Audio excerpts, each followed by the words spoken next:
बोलो राम राम राम, बोलो राम बोलो राम बोलो राम राम।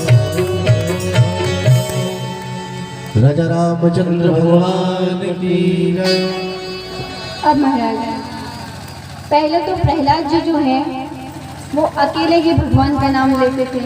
अब तो गुरुदेव जब आए ना पाठशाला में, क्या देखा, सभी बालक जो है वो भगवान का नाम लेने लगे। अब चंड और अमरक जो है वो हिरण्यकश्यप के पास आते हैं कि अरे पहले तो केवल आपका ही पुत्र जो है वो नाम लेता था, अब तो सभी बालकों को उसने नाम लेना सिखा दिया। देखिए, जैसे हम कोई बलवान व्यक्ति है, अगर उसके पास बैठेंगे तो क्या हम बलवान बन जाएंगे? बलवान व्यक्ति के पास अगर हम बैठेंगे तो हम बलवान नहीं बन सकते। कोई धनवान व्यक्ति के पास अगर हम बैठते हैं तो हम धनवान नहीं बन सकते। लेकिन अगर हम किसी भक्त के पास बैठते हैं तो हम भक्त जरूर बन सकते हैं, क्योंकि भक्त जो है उसकी भक्ति में इतना सामर्थ्य होता है कि वो अपनी भक्ति के रंग में सामने वाले व्यक्ति के मन को रंग सकता है। एक संसारी जीव को भी जो भक्ति के रंग में रंग दे, वो ही भक्त का स्वभाव होता है। अब महाराज हिरण्यकश्यप जो है वो प्रहलाद जी को बुलाता है और इधर उनकी बहन का आगमन होता है, होलिका का। होलिका जो है हिरण्यकश्यप की बहन होती है। वो पूछती है अपने भाई से कि आप परेशान क्यों हो, तो हिरण्यकश्यप कहता है कि मैं विष्णु को अपना सबसे बड़ा शत्रु मानता हूँ, पर विडंबना ये है कि मेरा ही पुत्र उसका गुणगान करता है। मैंने हर संभव प्रयास कर लिया लेकिन इसका वध भी नहीं हो पाया, अब मैं क्या करूँ? अब महाराज होलिका ने विचार किया, अपने भाई से कहने लगी कि मुझे वरदान है कि अग्नि मुझे जला नहीं सकती। मुझे एक ऐसी चुनर मिली है कि अगर उसको ओढ़ करके और मैं अग्नि में बैठ जाऊं तो भी मुझे अग्नि जला नहीं सकती। तो एक काम करना कि आप अग्नि की व्यवस्था कराओ, मैं इस प्रहलाद को अपनी गोद में लेकर के बैठ जाऊंगी तो ये इसका तो वध हो जाएगा और मैं बच जाऊंगी। अब देखिए महाराज, अगर कोई वरदान भगवान के द्वारा हमें हमारी सुरक्षा के लिए दिया गया हो, लेकिन हम मूर्खता करें कि उस वरदान का दुरुपयोग किसी के अहित के लिए करें, तो फिर वो वरदान फलदायी नहीं होता। भगवान ने उसकी सुरक्षा के लिए वरदान दिया था, ना कि किसी को चोट पहुंचाने के लिए। लेकिन आज होलिका ने वरदान का दुरुपयोग किया है। अग्नि की व्यवस्था की गई, जैसे ही लकड़ियां रखी गई और होलिका बैठ जाती है वो चूनर ओढ़ करके और गोद में प्रहलाद जी को बिठा लेती है। जैसे ही अग्नि प्रज्वलित की जाती है वो जलने लगती है। अब महाराज जैसे ही अग्नि में वो लकड़ियां सारी जलने लगती है, भगवान जो है उन्होंने इतनी तीव्र वायु चलाई, हवा चलाई कि होलिका की चुनर जो है वो उड़ जाती है। होलिका की चुनर जैसे ही उड़ी, अब होलिका की देह जलने लगती है। वो चिल्लाती है मुझे बचाओ बचाओ। अब किसका सामर्थ्य जो जलती हुई अग्नि में से कोई उसको बचाए? अब महाराज होलिका जो है वो तो जल जाती है और यहाँ प्रहलाद जी जो है वो दहकते हुए अंगारे प्रहलाद जी के लिए ठंडे ठंडे पुष्पों के रूप में परिणत हो जाते हैं। भगवान ने यहाँ पर उनकी रक्षा की है। बोलिए भक्तवत्सल भगवान की। इसके पश्चात अब प्रहलाद जी जो है हिरण्यकश्यप के किसी भी प्रयास से भयभीत नहीं होते, न ही उनका वध होता है। अब हिरण्यकश्यप को अपने पास बुलाता है और कहता है कि देख प्रहलाद, मैं तेरा पिता हूँ, अगर तू चाहे तो मैं तुझे आधा राज्य भी अपना दे दूँ, अरे तुझे पूरा राज्य भी अपना दे दूँ, पर देख तू ये विष्णु का नाम लेना बंद कर दे। वो मेरा शत्रु है, उसका नाम लेना तो बंद कर दे। लेकिन प्रहलाद जी कहते हैं कि न तो मुझे आपका राज्य चाहिए और ना मुझे और कोई वस्तु की चाह है, लेकिन मैं अपने आराध्य का नाम लेना नहीं छोड़ सकता। अब महाराज हिरण्यकश्यप को बड़ा क्रोध आया। हिरण्यकश्यप कहने लगा, अरे विष्णु विष्णु विष्णु, जिस विष्णु के नाम की तू इतने डींगे हाँकता है, बता तो सही तेरा वो विष्णु है कहाँ? मैं भी तो देखूं कि जो तुझे पग पग पर तेरी रक्षा करने के लिए आता है वो मुझे दिखाई क्यों नहीं देता है? बता तेरा भगवान कहाँ है? अब महाराज प्रहलाद जी ने कहा कि पिताजी आपका प्रश्न ही गलत है। अरे प्रश्न गलत हो तो उसका उत्तर कहाँ से सही मिलेगा? आप कह रहे हो कि तेरा भगवान कहाँ है? अरे पिताजी ये पूछिए कि मेरा भगवान कहाँ नहीं है। वो जल में है, थल में है, नभ में है, वो प्रकृति के कण कण में समाया हुआ है, मेरा करता है। हिरण्यकश्यपु ने कहा कि क्या कहा, तेरा भगवान कण-कण में समाया हुआ है, फिर मुझे दिखाई क्यों नहीं देता? अगर तेरा भगवान वाकई में कण-कण में है तो क्या इस खंबे में भी तेरा भगवान है? अब महाराज उस सभा में खंभ था, उसको इतना गर्म करवा दिया, इतना गर्म करवा दिया। और हिरण्यकश्यपु कह रहा है प्रहलाद जी से कि अगर तेरा भगवान इस खंबे में भी है तो तू इस गर्म तप्त खंभ को पकड़ करके बता।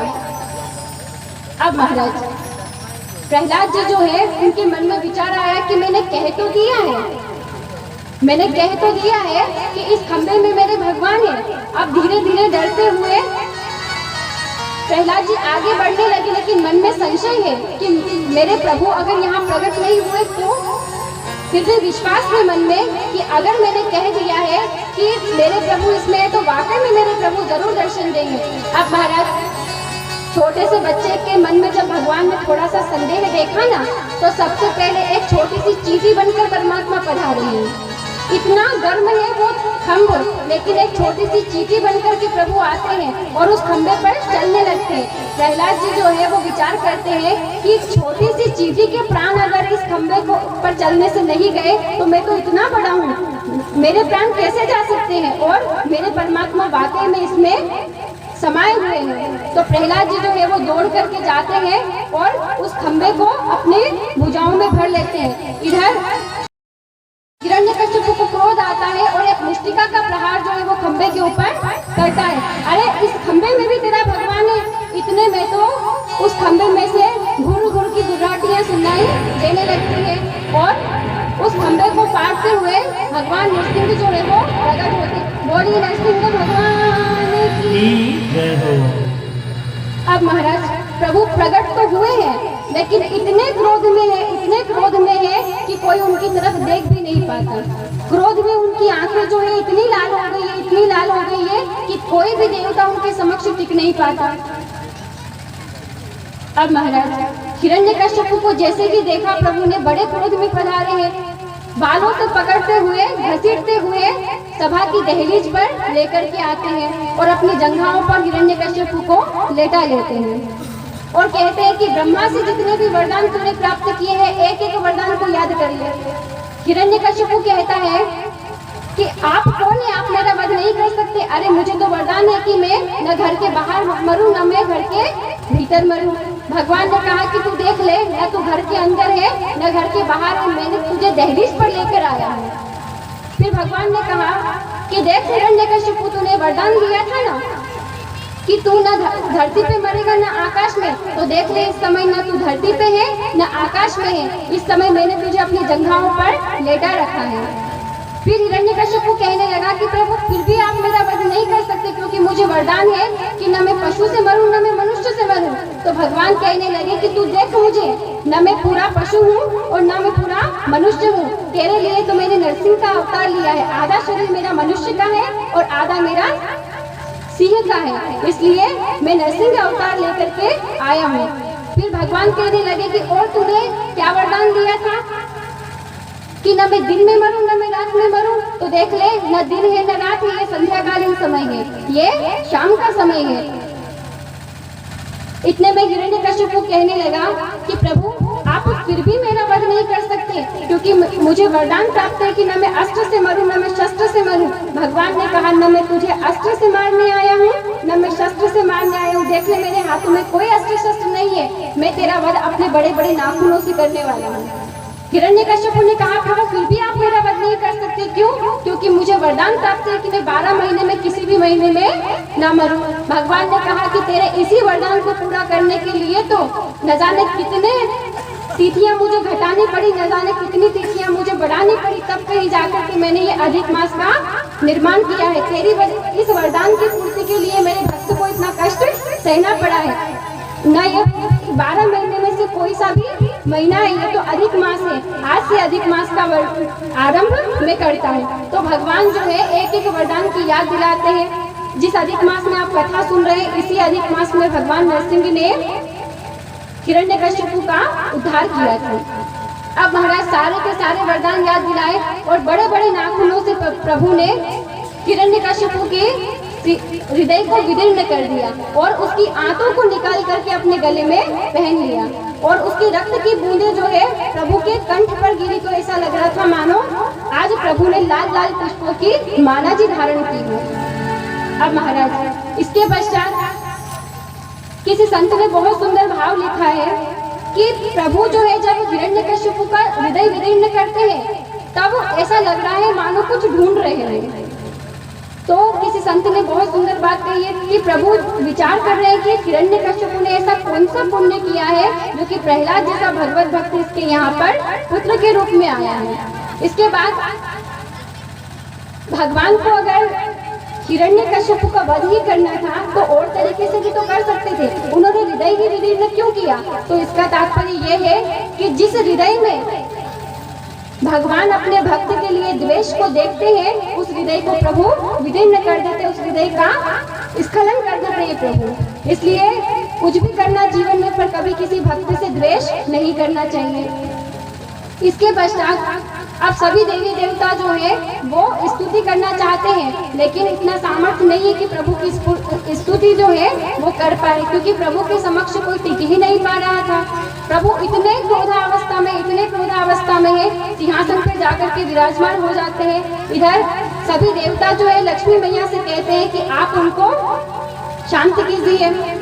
कहते हैं कि पुरुष कितना भी क्रोधावस्था में क्यों ना हो, अगर पत्नी समक्ष आ जाए तो वो शांत हो जाता है। लक्ष्मी जी से जब कहा गया तो लक्ष्मी जी ने कहा कि मूड नहीं देख रहे हो, प्रभु का मूड कितना खराब है, अरे इस क्रोधावस्था में तो मैं उनके समक्ष नहीं जा सकती। ब्रह्मा जी को याद आता है कि जितने भी अवतार हुए हैं वो तो देवताओं की स्तुति से हुए हैं, लेकिन आज ये जो अवतार हुआ है प्रभु का ये भक्त प्रहलाद के लिए हुआ है, इसलिए भक्त प्रहलाद ही इनको शांत कर सकते हैं। सभी देवताओं ने प्रभु के ऊपर पुष्पों की वर्षा की है और प्रहलाद जी को उनके समक्ष ले जाकर खड़ा कर दिया। इतनी क्रोधावस्था में है प्रभु, लेकिन जैसे ही प्रहलाद जी पर दृष्टि पहुंचती है प्रभु का क्रोध शांत हो जाता है। प्रभु ने अपनी गोद में प्रहलाद जी को आज बिठा लिया है और प्रहलाद जी से कह रहे हैं धन्य है भक्त प्रहलाद की भक्ति। महाराज आज प्रभु प्रहलाद जी से क्षमा मांग रहे हैं। क्या कह रहे हैं प्रभु कि बेटा मुझे क्षमा कर दो कि मुझे आने में देर हो गई, अरे तुमने मेरे नाम की टेक लेकर के कितने कितने अत्याचारों को सहन किया है, बेटा मुझे क्षमा कर दो, मुझे आने में थोड़ी देरी हो गई। इधर आज नरसिंह भगवान की आंखों में अपने भक्त प्रहलाद के लिए अश्रु है। आज प्रभु अपने भक्त की भक्ति से प्रसन्न होकर के और प्रेमाश्रु बहा रहे हैं और इधर प्रहलाद जी जो है उनकी आंखों में भी आंसू है, वो भी क्षमा मांग रहे कि हे प्रभु मुझे आप क्षमा कर दीजिए कि मैंने आपको इतना श्रम दिया, अरे आपको खंबे में से प्रकट होना पड़ा। देखिए हमारी श्रद्धा कमजोर होती है, ये प्रहलाद जी का विश्वास ही था जो खंबे में प्रभु को प्रकट होना पड़ा। हमारा विश्वास अगर किसी पत्थर में भी हो जाए ना तो भगवान वहाँ पे भी प्रकट हो जाते हैं, इसलिए विश्वास की सारी महिमा है। इधर भगवान ने कहा प्रहलाद जी से कि बेटा तुम मुझसे कुछ मांगो, तो प्रहलाद जी कहते प्रभु आपने मुझे कहाँ पर बिठाया है? तो प्रभु ने कहा कि मैंने गोद में बिठाया है आपको। तो प्रहलाद जी कहने लगे कि मुझे आपने गोद में बिठाया, इसका मतलब जानते हैं प्रभु आप कि क्या मतलब है? कि आपने मुझे गोद में बिठाया, इसका मतलब प्रभु आपने मुझे गोद ले लिया, और आपने मुझे गोद ले लिया तो आप मेरे क्या हुए? प्रभु ने कहा कि मैं तुम्हारा पिता हुआ।